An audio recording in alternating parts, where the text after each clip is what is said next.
గంటలకే లేసాము అని, లేకపోతే 5 గంటల్లోనే బస్ స్టాండ్లో ఉన్నాము అని నాకు నిజంగానే కొంత ఆశ్చర్యం కలిగింది. ఈరోజు ఫోన్లలో చెప్పటం ఎవరికి వాళ్ళు, మేము ఇంతమంది వస్తున్నాం, మేము ఇంతమంది వస్తున్నామని. ఇది చాలా మనందరము కూడా ఒకళ్ళని చూసి ఒకళ్ళం సంతోషపడటంతో పాటు గర్వపడాలి కూడా. మహిళా రిజర్వేషన్ బిల్లును చట్టం చేయించుకోవటంలో, అట్లాగే దాని అమలుకు ఈరోజు 2వ దశ ఉద్యమానికి పిలుపునిచ్చిన ఏకైక సంఘం భారత జాతీయ మహిళా సమాఖ్య.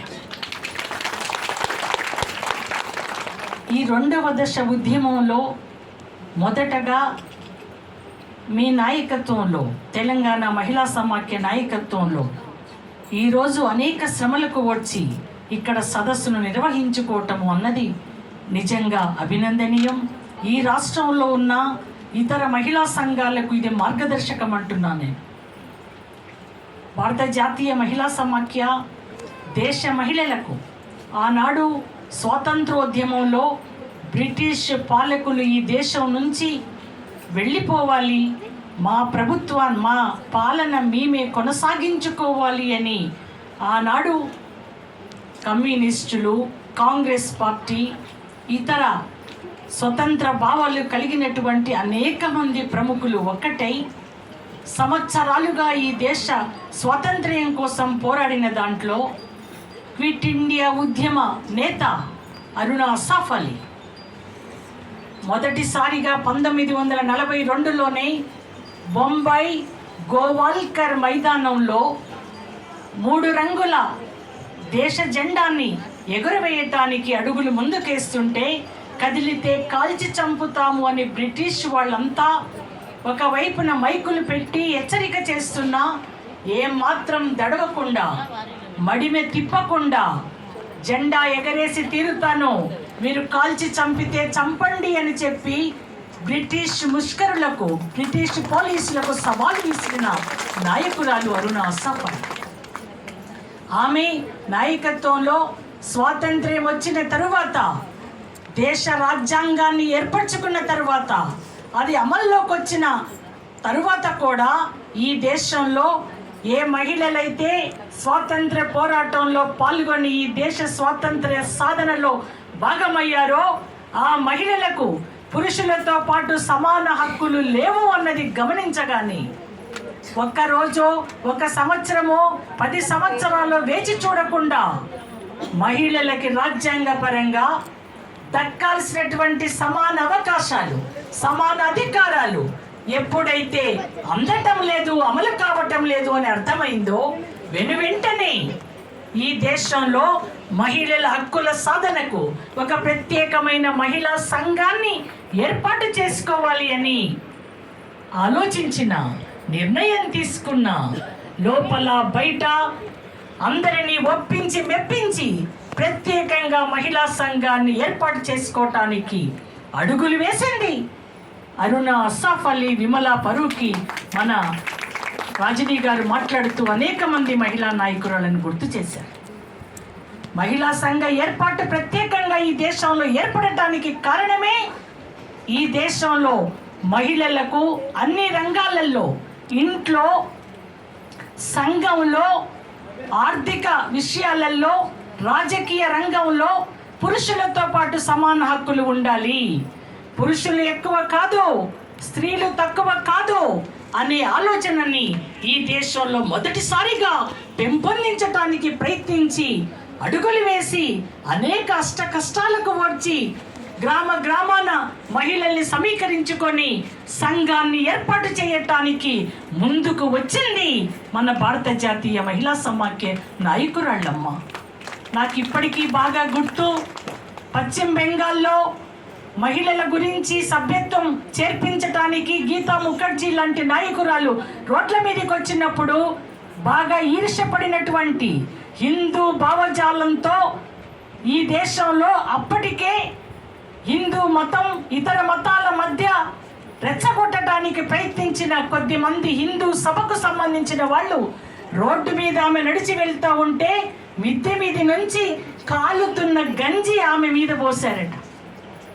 ఒక్కసారి ఊహించండి, ఆడవాళ్ళకెందుకు సంఘాలు, ఆడవాళ్ళకెందుకు సభ్యత్వాలు, ఆడవాళ్ళు బయటికి రావాలా, మగవాళ్ళం ఉన్నాం కదా అన్నీ చూడటానికి అనేటటువంటి ఆలోచన భావజాలం ఉన్న మన భారతదేశంలో ఆడవాళ్లకు సమాన హక్కులు కావాలి, చదువు కావాలి, ఉద్యోగాలు కావాలి, ఆరోగ్య వసతులన్నీ కూడా ఉచితంగా కల్పించబడాలి అనే డిమాండ్లను లేవనెత్తడంతో పాటు మొట్టమొదటిసారిగా హిందూ కోడ్ బిల్లు, మనకు విడాకులు తీసుకునే హక్కు లేదు.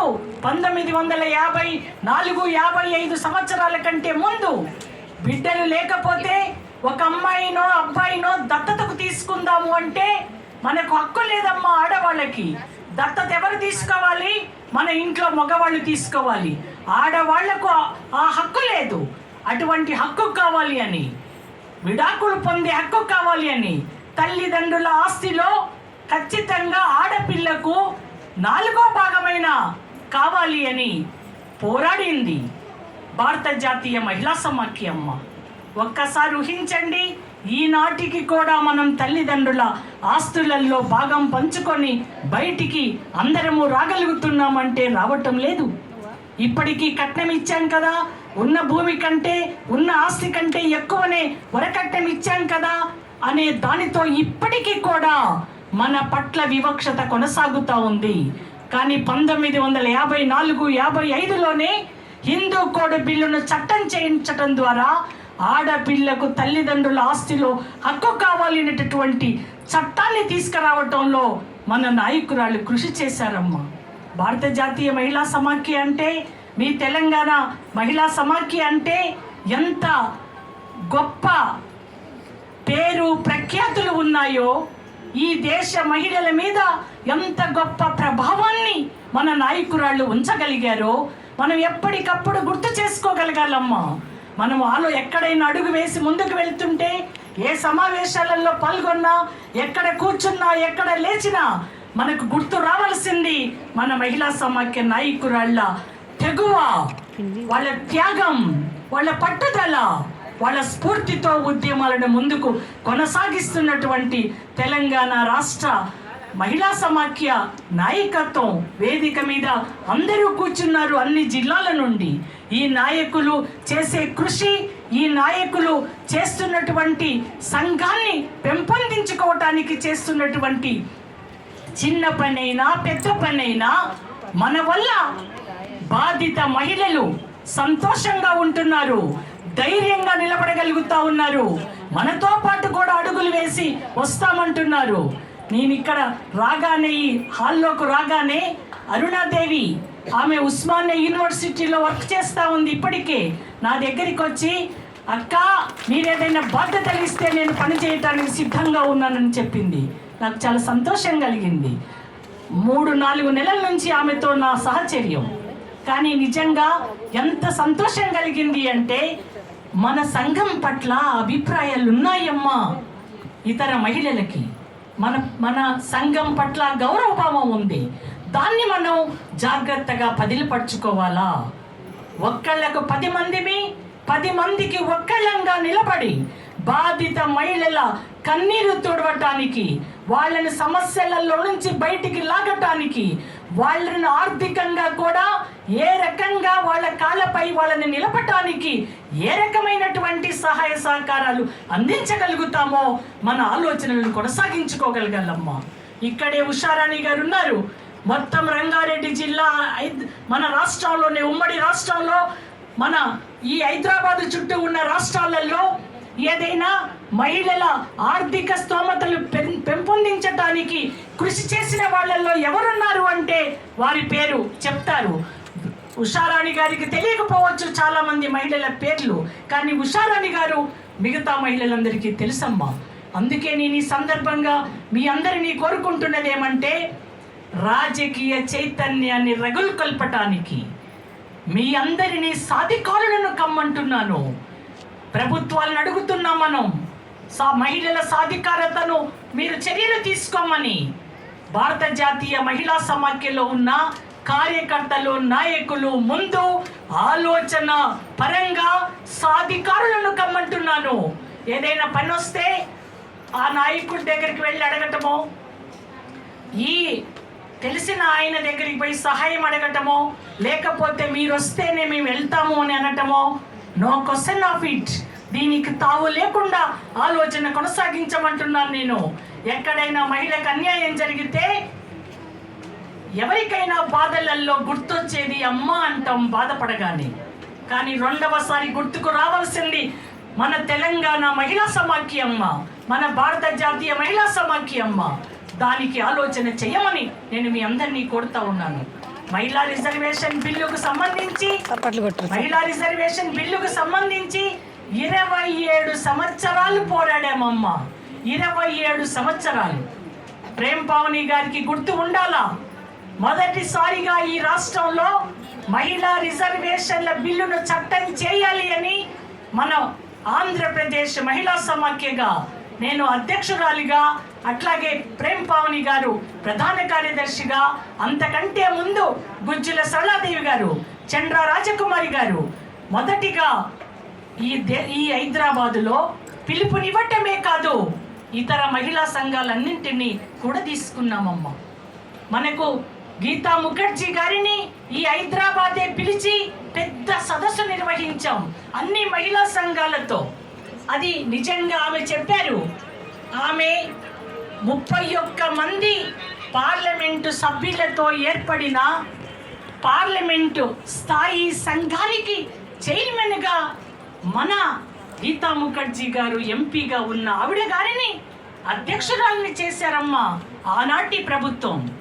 ఆమె అధ్యక్షతన అనేక రాష్ట్రాలు తిరిగారు, అందులో భాగంగా మన రాష్ట్రానికి వచ్చారు.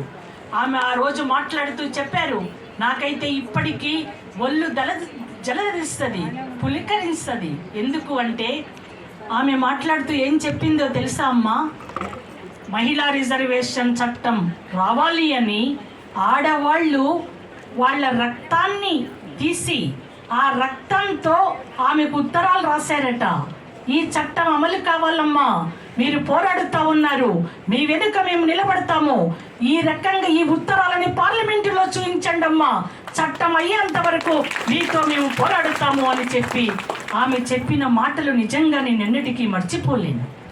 దేశవ్యాపితంగా గీతా ముఖర్జీ గారు ఎంత గొప్ప పాత్రను నిర్వర్తించగలిగారు అంటే, మొత్తం దేశ మహిళలందరినీ ఏకం చేసి 31 పార్లమెంటు సభ్యులను కూడా ఒక ఆలోచనకు తీసుకువచ్చి 31 పార్లమెంటు సభ్యుల ఆలోచనతో కూడిన నిర్ణయాన్ని పార్లమెంటులో ఆ రోజున ఆమె ప్రవేశపెట్టగలిగారమ్మా.